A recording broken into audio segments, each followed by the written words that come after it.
Welcome to 10th or Tuesday. This is episode number 39. My name is Michael Boldin. I'm joined by my good friend Michael Maharrey. Well, we've really got this intro down after 39 episodes. I think this was smooth. Should we do another take?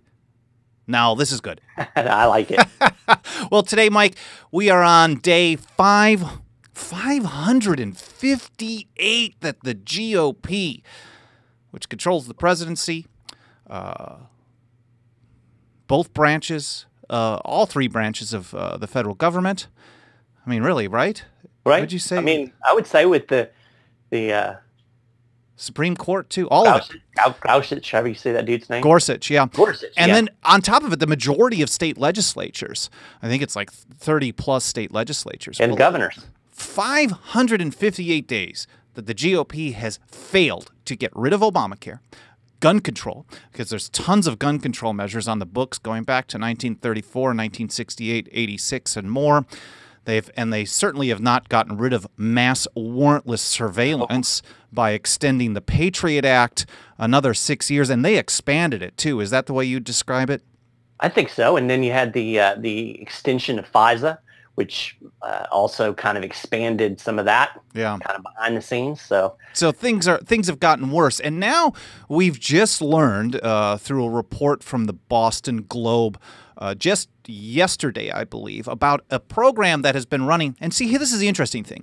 If you voted for Trump because you were opposed to Obama, you should expect that the new administration immediately stops the secret, bad, unconstitutional programs that were started under the Obama administration. For example, like one called Quiet Skies. This is a secret TSA surveillance program. I didn't study it really closely. I got a heads up by this in a Facebook message from Clay Davis, who is really just awesome. So thank you, Clay, for pointing this out. This is basically a TSA stalker person. They're picking out certain travelers and actually finding out when their next flight is going to be and sending a federal marshal to secretly be on a plane with them to monitor their activity and record what they're doing. I mean, this couldn't be more Stalin-esque and creepy. Is that a good way of describing what's going on? Man, you summed it up perfectly. It's basically TSA sanctioned stalking. And these armed federal agents literally follow passengers on aircraft. And we're talking about just average, everyday American travelers. This is what the Boston Globe said. All U.S. citizens who enter the country are automatically screened for inclusion in Quiet Skies. Their travel patterns and affiliations are checked, and their names run against a terrorist watch list and other databases according to agency documents. So if you fly out of the country and come back, you're automatically considered a candidate for this Quiet Skies thing. And right, because the idea of American freedom is you're only free if you never leave the borders. You're not allowed to travel. Right, freedom of travel, if you decide that you want to go visit a family member, you want to visit a monument in another country, whatever it may be, suddenly you are a potential threat to the existence of the nation. So here's how they do it. They say the program relies on 15 rules that are used to screen passengers. And the criteria appear, it says broad, quote, rules may target people whose travel patterns or behaviors match those of known or suspected terrorists or people, quote, possibly affiliated with someone on a watch list. And of course, we know how horrible these watch lists are and how inaccurate they are in actually tracking real terrorists. So you can now just be associated with somebody who's accidentally on this watch list, and you could end up being followed around through the airport on your aircraft by a armed federal agent. Now, so do they give any details on what the behavior patterns are talking about? Because this actually references something, and I'll probably have to look this up. I know the TSA had a behavior pattern extra screening process from a few years ago, and I'm sure that still happens. And they would be like talking too much, acting nervous, shuffling improperly, things like really, really just everyday things. I mean, I'm nervous to go through TSA screening because they're going to touch me where I don't want them to touch me. They're disgusting people. The agency shouldn't exist. And that is a frustrating, irritating. I have to keep myself together because I'm irritated at this person grabbing my crotch. Right. Actually, the way they do it, and it hasn't been as bad as it has been. It is far worse in the small town airports than it is in the large ones. It used to be the other way around. So years ago when this first started coming in, I would prefer to fly out of Long Beach Airport or fly into a town in New Hampshire than it would be to go from D.C. to L.A. But nowadays, the worst ones that I get are places like Boise, Idaho, where I think they just don't have – they're really protecting America. They don't have anything to do, so they're going to – the way they do it, when they do the pat-down, because I opt out almost every time, the way they do the pat-down, I mean, especially in the larger airports now, it's basically just a quick, I don't want to deal with this. Let's open up your luggage and rip it all apart and then go through everything, and it's really, we're trying to embarrass you or something. But in the small airports, they go like this, bam, bam, and they basically punch me in the groin. They don't like it when people opt out, and they're very aggressive. And I mean, so I think naturally knowing this, you're like on edge. And if they're looking for behavioral patterns of someone who's on edge, maybe a little extra sweat, looking around, acting nervous, well, I'm nervous to get punched in the groin. Yeah, absolutely. And that's there was a document that was released along with this report. That's kind of the checklist that they use, and it actually lists some of the things that the stalkers are supposed to look for. And they include some of those things you talk about: sweatiness, nervous chatter. One of them was like your Adam's apple bobbing up and down. And this was for the Quiet Skies program too, is that right? Okay. How about this? A cold, penetrating stare. What the hell does that even mean? I mean, that's completely arbitrary. And then another one, it said reversing or changing directions and or stopping while in transit through an airport. Now, I don't know about you, but I'm not a very good navigator. I reverse course all the time when I'm in the airport. Let me verify this. Right. I want to confirm this for anyone who wants a little behind the scenes. There is a thing, and I thought this was just kind of accidental. But you know how there's a lot of times people lose their cars in a parking structure? I have never seen you, Mike, not lose your car in a parking structure. I think every single time we've ever gone anywhere together, I've lost the car. Well, I mean, so you're clearly with the terrorists because you're having to walk back and forth to try to find where something is. And I'm sure this plays out the same way in the airport. It does. Oh, wow, where did I put that Hudson News? I got to find that thing. Right. Sorry for calling you out on that. So basically, you're a terrorist because you don't like to have your groin junk punched. grabbed, yeah. And I'm a terrorist because I can't find my way around, any place. And I know we should keep it PG. A grab would be far better than they literally jab. No, I know exactly. They do the side hand. Yes, but they do it aggressively in the small towns. Well, they're punishing you. Yeah, in LA, I think there's enough people that go through, and people are there's just so much. This is one of the things that I've noticed a lot of times about large cities. This is kind of an aside. You'll find a lot more lax enforcement just because the numbers of people, like some of my favorite restaurants have never had licenses. There's areas of town that there are no licensed businesses. I mean, it's just a lot of illegal activity. So I think it's just the sheer numbers makes these people just kind of lax on what they're doing. Like, how many times are they going to have to feel somebody up before it's like, man, I am tired of this. There's got to be some humanity in some of these TSA agents. I think it's unlikely, but there's got to be something. So here's another little point that I think is interesting about this Quiet Skies thing. As I was reading it, and I don't know if you had this reaction, but I'm thinking, this is probably just a few people that they're trailing around, maybe one or two a day or something like that. Like, I wasn't thinking big numbers. Here's what the Boston Globe said. It says agency documents show that there are about 40 to 50 Quiet Skies passengers on domestic flights every single day. Are you kidding? That's what it said. On average, air marshals follow and surveil about 35 of them. So there's 40 to 50 on the list, and they managed to follow about 35 of them. Man. Every single day. If you or I did that, with, let's say, like a federal agent and followed them around, we'd be in jail. For sure. I mean, it's the definition of stalking, right? I mean, if I went to the park, I use this analogy when I'm talking about the cameras that they have in our skateboard park here in Lexington. If I went into a park, now, obviously, if I go and I snap a picture, there's a kid doing some cool skateboarding stuff, that's not a problem. It's a public place. Yeah, but if you follow them home. Exactly. If I started following them everywhere they went in the park, which is what the cameras do, then that crosses another line into what we would call stalking.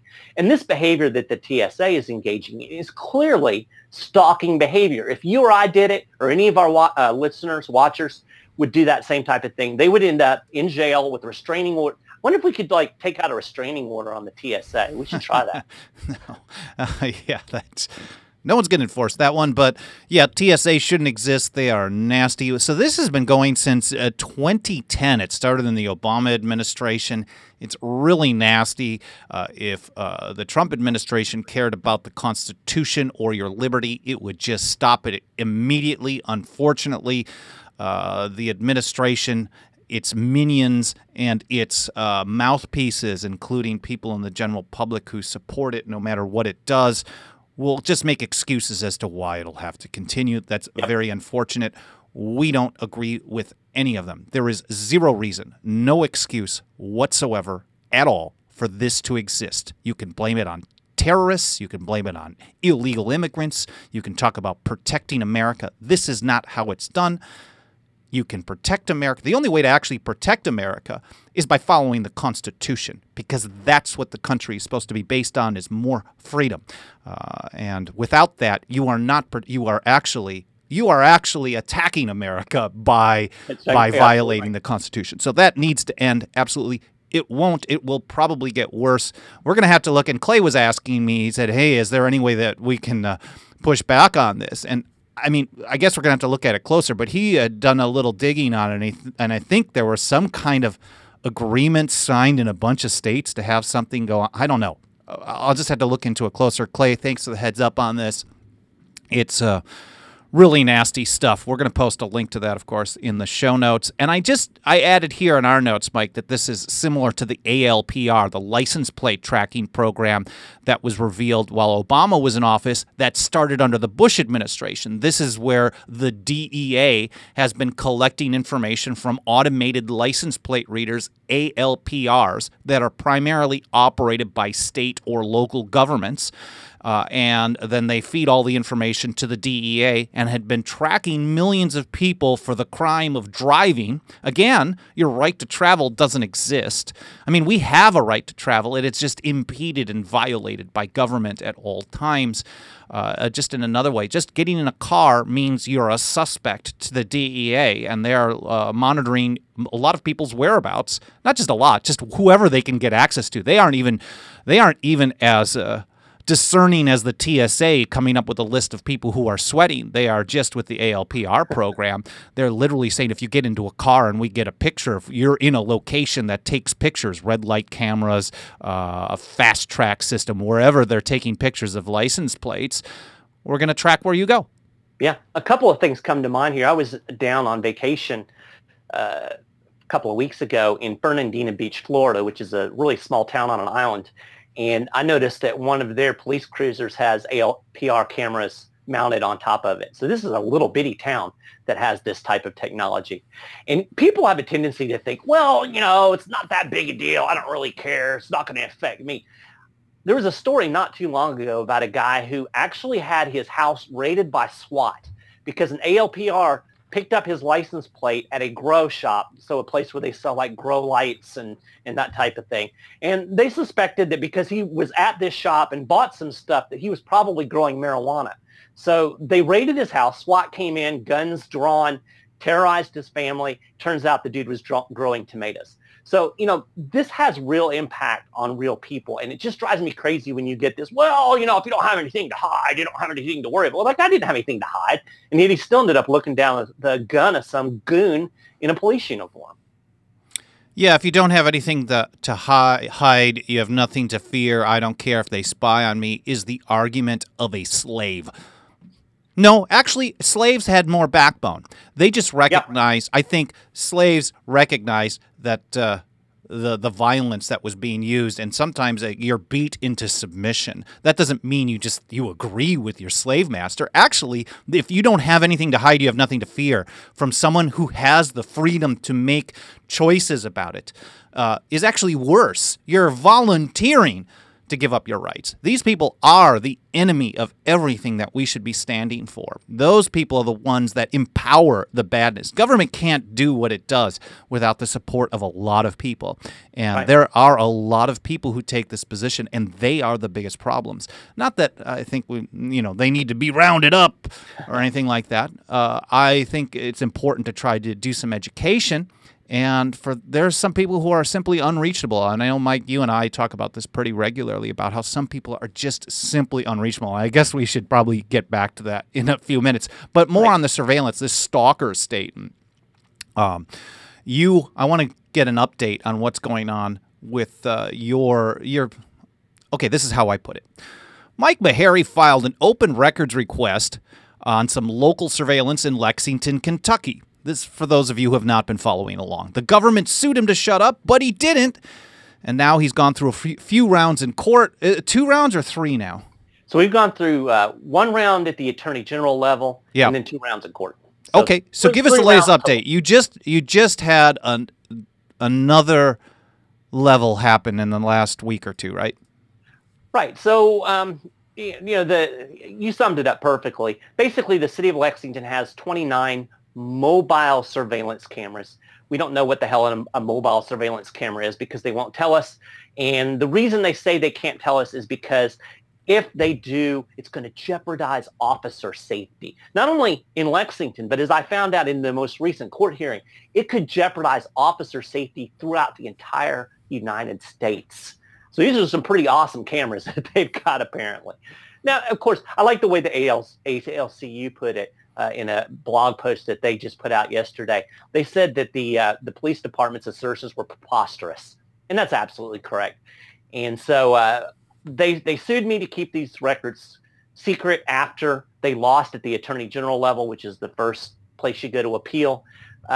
So we went to court. The circuit court judge here in Fayette County, Kentucky, he ruled in my favor, agreed with the Attorney General, told the police department they needed to turn over these documents, and essentially said your argument is preposterous. At that point, the city went back to that same judge and asked for what they call a reconsideration. He once again said, look, I said this once, I'll say it again, give the guy the documents. That's a paraphrase. And so now the city of Lexington has made the decision that they're going to appeal the decision to the Kentucky State Court of Appeals. So we will move up into the next level of the court system, and the case will go before 3 appellate court judges, and I guess we'll see what happens from there. And that's 1 step away from the state Supreme Court, is that right? That is correct. Yeah, I'm sure they're just going to keep pushing. This is what government does. And we're talking about living under the most dangerous government on earth when we're not just the city of Lexington, because Lexington is getting the funding for this from the U.S. federal government. Would you say that? Well, I know for a fact from some of the documents that they did release, although they were heavily redacted, as is the case with a lot of police departments, they're not very good at redacting.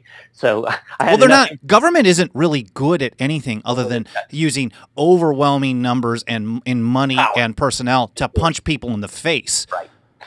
So I was able to track down some of the funding sources for these 29 mobile surveillance cameras, and I know for a fact that there was Department of Homeland Security funding that was used to purchase at least some of these cameras.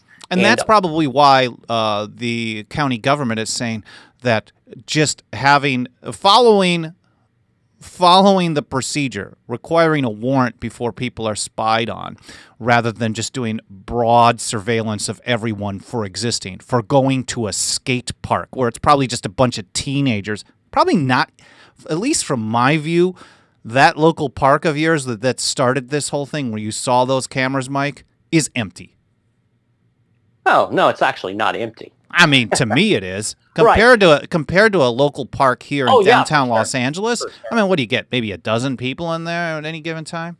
Yeah, maybe 30 on a busy Saturday A morning. busy Saturday. So during the week, less than that. Probably Yeah. there's probably a number of hours during the day when there's no one there. And somehow we're talking about officer safety for the entire United States. Yeah. Well, I will say this just to make sure that people understand the subtle distinction. Am I overdoing it? You're overstepping just because the cameras in the park are not part of the lawsuit. These are separate camera systems. So the 29 mobile surveillance system that is going to jeopardize officer safety all over the country is separate and distinct from the and that's why you're saying we don't know what they are. But the surveillance cameras in the park is what got the ball rolling. Exactly. I saw those cameras in the park, and having been working with the Off Now project now for 3 or 4 years, it was like I saw them. What's going on, right? Okay. Yeah, I knew immediately that was the tip of the iceberg, that there must be something more. So that was kind of the motivation to do the open records request. And of course, that's when I found out, hey, we've got super secret mobile surveillance cameras that we're not going to tell you about. Yeah. Well, I think eventually they're going to have to tell us about it. Flowers by Irene. Flowers by Irene? FBI. Oh, yeah. The mobile surveillance, this is like a Simpsons reference. There was, there'd be a truck parked outside and it says F, Flowers by Irene, but the FBI was in a different color as the rest of the word. Right. It's like their skill in redacting. They do this with a marker, but they don't really do real well, and you hold it up to the light and you can read what's underneath it. Yeah, I'll tell you a funny one. I'm working with a guy in North Carolina who, this is pretty cool. He was kind of inspired by what I'm doing here in Lexington and decided he was going to find out what's going on in his city. And he did an open records request, and kind of the same thing happened. He hadn't gotten sued yet, but kind of the same thing. He got back a bunch of redacted documents, and he sent them over to me and said, hey, can you make heads or tails out of this? And one of the things that this police department did is they redacted the name of the company that sold the camera, but they didn't redact the address. Oh, are you kidding? So I Googled the address, figure out what the company is, then you just go to their website and figure out what they're selling. So should we do a tutorial at some point on how to do an open records request? I guess it's different by state. It is different by state, but there's certainly techniques that you want to use that are going to work in any state. It's all about being specific. Yeah, I know. I think a lot of times people get it rejected because they say, oh, this is too broad of a request, and then you have to file. You have to be very specific. Did you actually cover that in your Activism 101 podcast? That was a long time ago. Okay. I know I talked about doing open records requests. I don't remember how much detail I went into. Yeah, at some point, we should probably encourage right now, we should encourage people watching to file an open records request. Just look up open records request or Freedom of Information Act. It probably varies in name by state. And just start the process. Like there's probably just some PDF you can download or that you can enter some text in online, file it. And if they give you information right away, if not, send us a message, team@10thamendmentcenter.com, or use the contact form anywhere on our website. You just have to scroll to the bottom. You'll find a contact form. Let us know that you filed a request, and then maybe we can take a look at it. I mean, as long as there's not too many of them, but just start doing it, and let's see how if there's a dozen people doing this or 100 people doing this, we're going to get some results, and we're going to find some connections. And as you've already found, this federal funding of these local surveillance programs we know is happening. And this is a federalization of local police, and it creates a really dangerous link, especially when you're talking about the ALPR, the license plate tracking program, this Quiet Skies TSA program. They're basically turning every department at every level of government into some kind of a stalker state, and it's really nasty stuff. So what's next then on your local surveillance?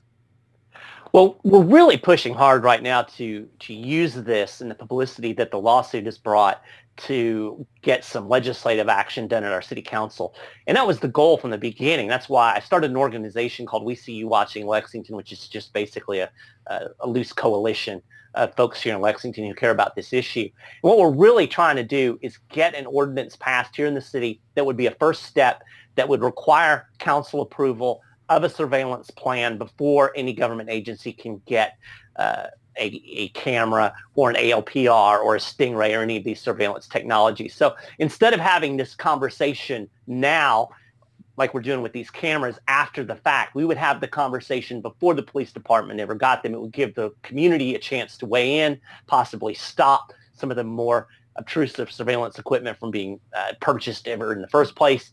And even if it is, it would make sure that we know what criteria they're using. Are they using warrants for these? It was funny in the court hearing on the cameras, the police department assured us that with these cameras, they get warrants most of the time, which I translate to be we never get warrants. I might be cynical, but that's government speak for you.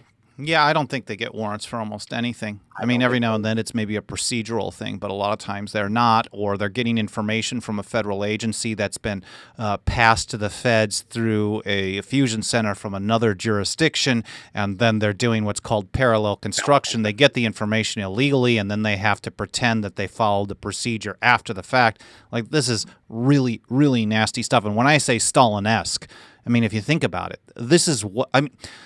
Any of these old, like, and it's been kind of popular in like media lately, in popular culture, TV shows, movies, talking about like the 80s and the 70s, the whole commie capitalist debate between the U.S. and the Soviet Union, the spy stories. And you always hear these, or you see these things about how, like, in Soviet Union, you never know who's following you, And I guess the real story is in the United States, you never know who's following you. Yeah. Probably some federal marshal at any time. Not to just, I mean, we're talking about 40 or 50 people a day, which overall with the entire flying public is small. But the Marshal Service isn't massive, and this is bad news. They just...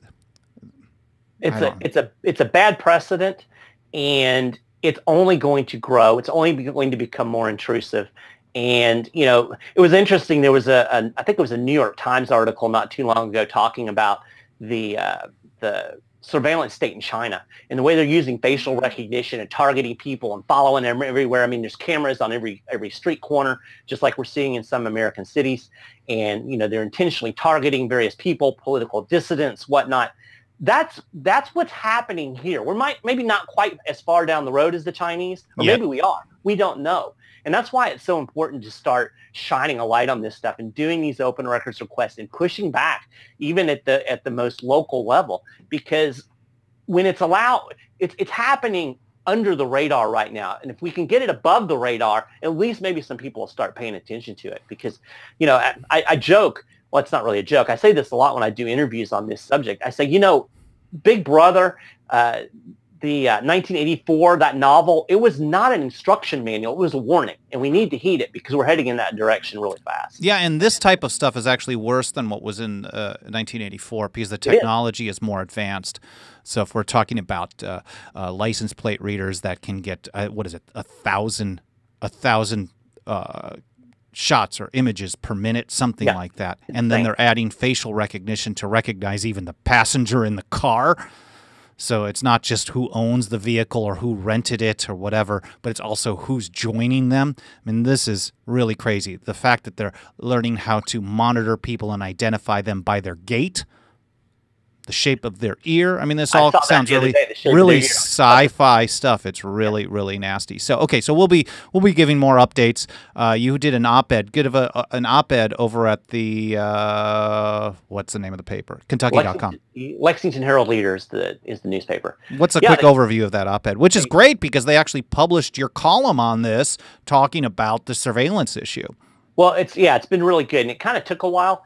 The very first press release that I sent out, which was when I was actually served the lawsuit back last October, and the Herald, they picked up on it, but they didn't talk to me. They just kind of did some reporting based off the press release, and as it's kind of gone, and as I've kept doing the press releases, this last time the reporter actually called me. We had a real long conversation. We talked a little bit about the open records aspect of it, which obviously from a media standpoint, they're concerned about the government hiding documents and records. And so building that relationship, I finally was able to say, hey, I've got this op-ed. And basically what it does is it talks about the ordinance, and it's meant to put pressure on our city council to consider this ordinance and hopefully get something passed here in the future. And so they ran that this past Sunday, which first off, it was great they ran it on Sunday because that's really the only day a lot of people even get the paper. And they ran it right in the front of the op-ed section, right under the editorial cartoon with a photo. It's front and center.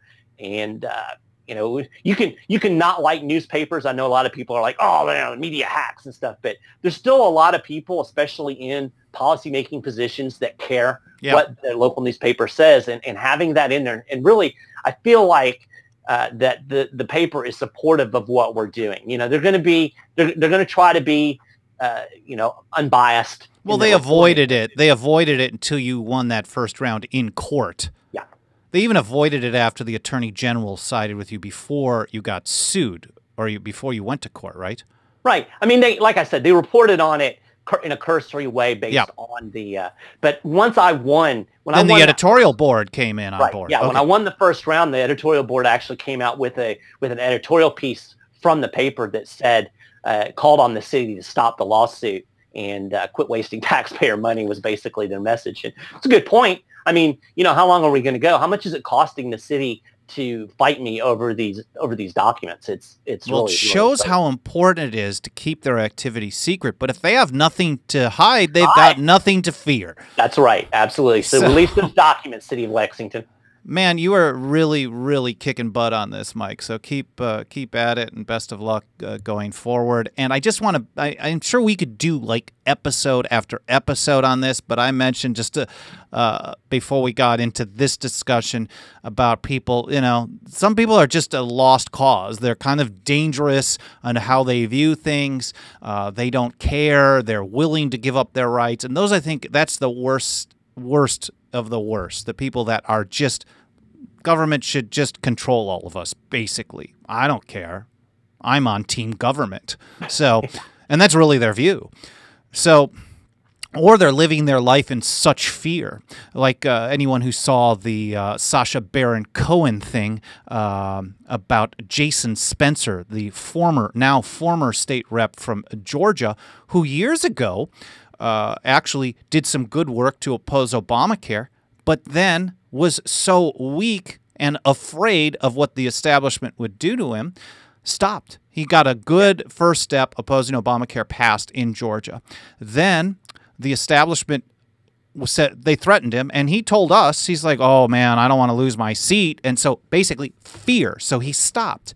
And then you can see, I mean, you can love Cohen or hate him, but the man crushed this guy. He embarrassed him bad, and he embarrassed him because Spencer is afraid of terrorists coming to kill him in Georgia, or people who oppose his policy to kill him. If you live your life in fear, if you're going to do something, I mean, don't do something that you're afraid to stand up for.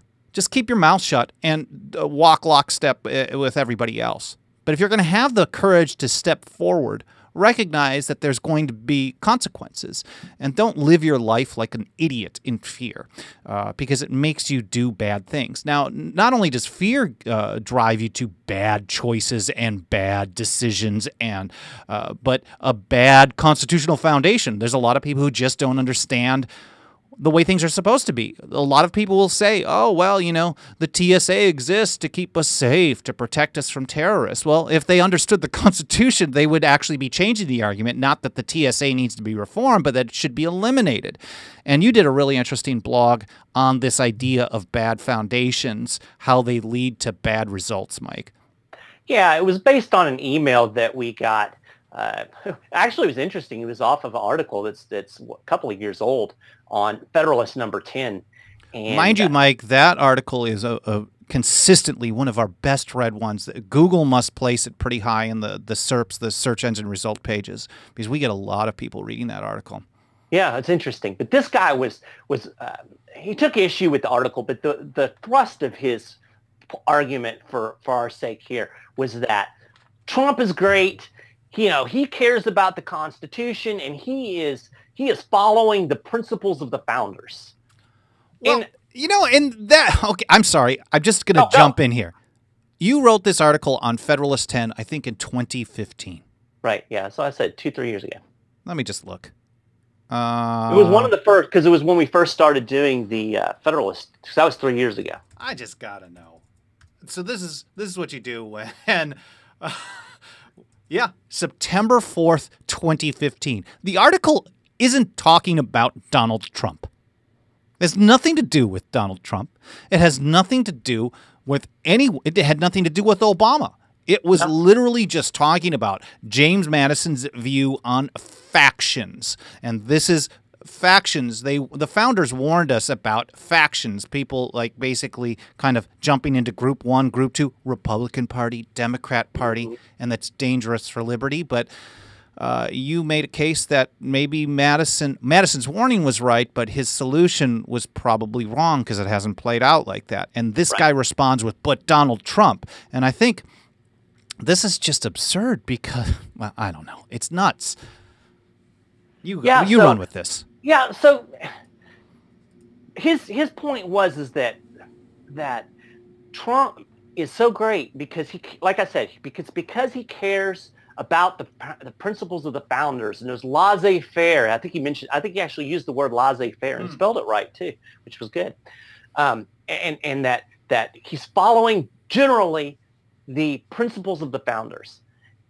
And when we look at what Trump is actually doing or what the administration is actually doing, that's patently false. Yeah. I mean, he might be doing some good things. We could look at policy by policy and maybe find something positive. I think it's positive that he talked with North Korea.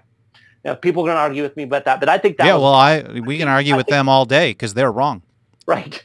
But when you look at things like the TSA Sky program, what is it? Quiet skies. Quiet. Shut up, everyone. We're following you. We're following you. If the president was really embraced the founding principles, he would have stopped that immediately because, like I said in the article, the Fourth Amendment, that's one of the key linchpins of the Constitution. It was one of the very first things that the colonists and the British butted heads over, these general warrants that allowed British agents to enter people's private property and search it. They were broad. They specified not anything about what was being searched or what was being looked for. That was one of the very first arguments between the colonists and the British. That's why we have the Fourth Amendment. Yeah, so you can think about that. Some of the main reasons for the secession of the United States from the Empire of Britain, from King George, were mass surveillance without warrant, warrantless surveillance, and also mercantilism, giving priority or helping certain monopoly-type businesses partnering with the government. And you could, I mean, the idea of a $12 billion bailout to farmers has nothing to do with the founding. In fact, it has more to do with the founders revolting than it has to do with them actually being on the side of the founders. So right, and this is where you get into what I call Trump derangement syndrome. We talked about this earlier before we were on the air. I actually had somebody on Facebook. I mentioned this $12 billion farm subsidy, which was justified based on a Roosevelt law that was passed during the Depression. So they said, we don't have to get congressional approval to give $12 billion to farmers. We already got congressional approval back when Roosevelt was president. FDR, that great Republican president, FDR. Oh, wait, he wasn't. But this lady, she told me that I should not be upset about this because Trump didn't mean it. Wait, that was her argument. He didn't mean it. He just said it. He wasn't ever really going to do it. It was a negotiating tactic. He didn't mean it. I don't even know how you deal with people like that. You don't. You just got to ignore it because that's absurd. So back to this Federalist 10 thing, though. So the guy writes in saying Trump is I mean, you can love Trump for what he says. You can hate Trump for what he says. But the fact of the matter is violations of the Fourth Amendment, expanding NSA surveillance, continuing to operate this TSA program. Oh, maybe he didn't know. Now he does. It has to stop. It should be stopped today. But it isn't. Running this ALPR, this license plate tracking program, this has been public news for years. Right. If he doesn't know, he's also just not fit for the office.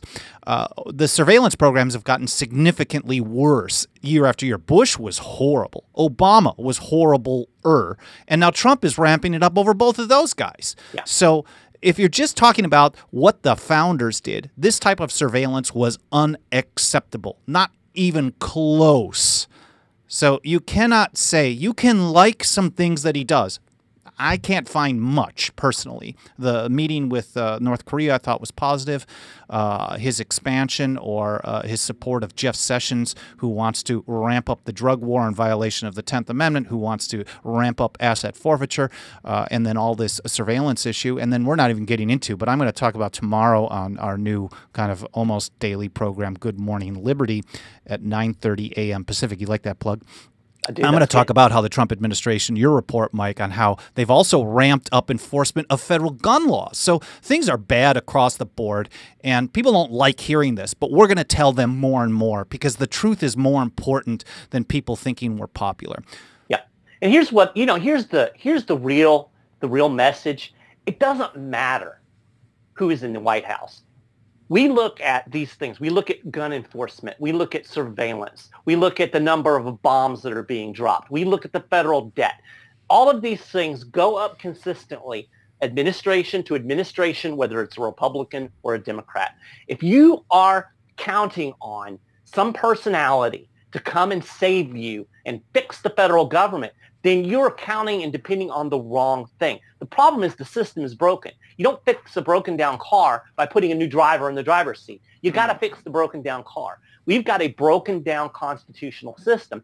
And if you replace the person that's driving that constitutional system, it's still going to be broken down unless we start to insist that all of these people adhere to the Constitution, every issue, every time, no exceptions, no excuses. And not just being okay with it. But I think that gets back to the point of the blog about bad foundations. So many people actually, there's a lot of people who claim to be constitutionalists who know very little about it. And I don't want to sound like a condescending jerk, but this is true. If you look at these things, the mass surveillance, and say, well, I mean, of course he's a constitutionalist. This is absurd. If you can look at the number of bombs that have been dropped without a declaration of war and say, well, the president is authorized to do this because of some law passed in the 70s, you don't know about the Constitution. If you're okay with asset forfeiture, taking property without any kind of criminal conviction, you don't know about the Constitution. If you're okay with the ATF existing or the TSA, you're not a constitutionalist. But if you're willing to listen to that then and want to learn, you could be a constitutionalist, or maybe you're a constitutionalist who just doesn't know about it yet. But you cannot claim that someone who is doing all these things is putting together the vision of the founders. And I think the guy, when he wrote in, basically said he's inadvertently doing it. So I think he's acknowledging that Trump doesn't really talk about the Constitution. He doesn't.